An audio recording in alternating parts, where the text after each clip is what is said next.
The Winter Olympic Games in Pyeongchang were a great success. After hosting the Asian Games, the Olympic Games, and the FIFA World Cup, Korea demonstrated again that the country of the morning calm is able to organize mega sports events with professionalism and warm hospitality. But the Winter Olympic Games were also a milestone on the way to a better understanding between the two Korean states.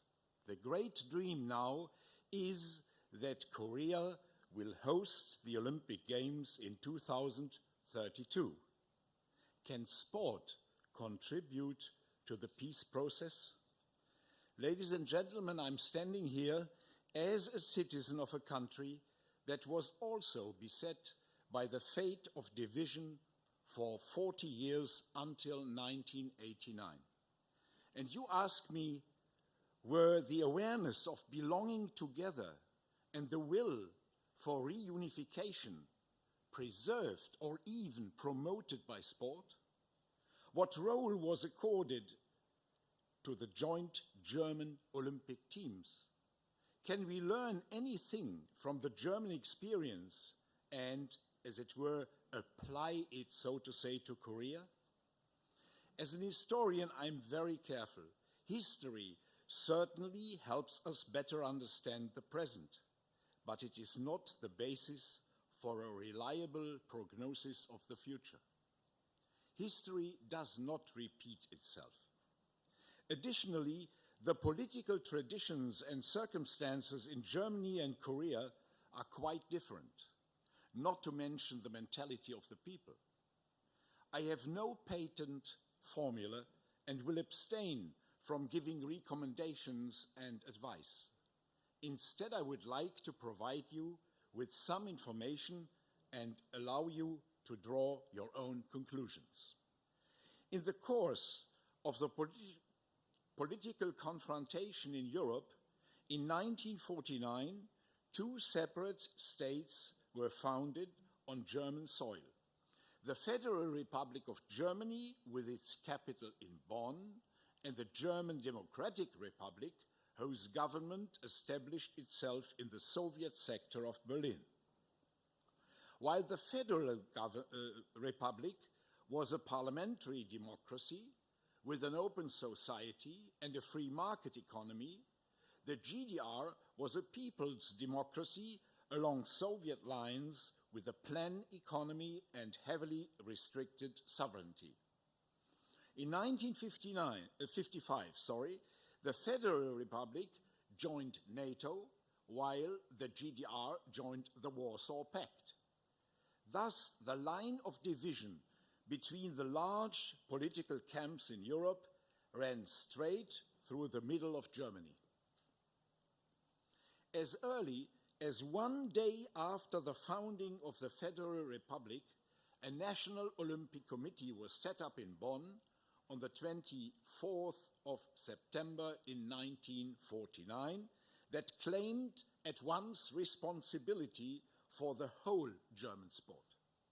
The founding of a National Olympic Committee of East Germany, of the GDR, was not completed until April 1951, because the Soviet Union had only decided shortly beforehand to join the Olympic movement, which it had criticized before as a tool of the bourgeoisie and international capitalism.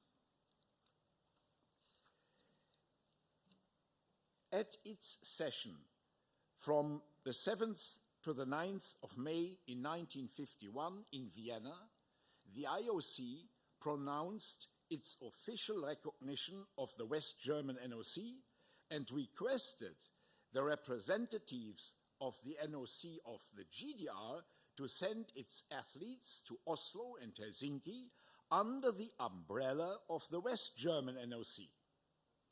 After the East German side had, after many rounds of negotiations, accepted the conditions of the IOC and had signed a corresponding agreement in Lausanne, it had to withdraw upon intervention from their government. Thus, only athletes from the Federal Republic and West Berlin competed under the flag of the NOC for Germany at the 1952 Olympic Games in Oslo and Helsinki. Although the formation of an all-German Olympic team for 1952 had failed, in December of the same year, the so-called Berlin Agreement between the roof organizations of both German states was signed.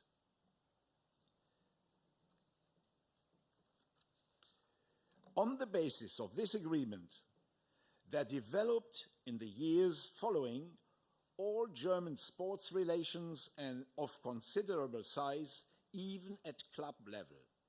From 1976 until 1988, here in Seoul, 2 German teams participated in the Olympic Games, which demonstrated to the world the separation of our country.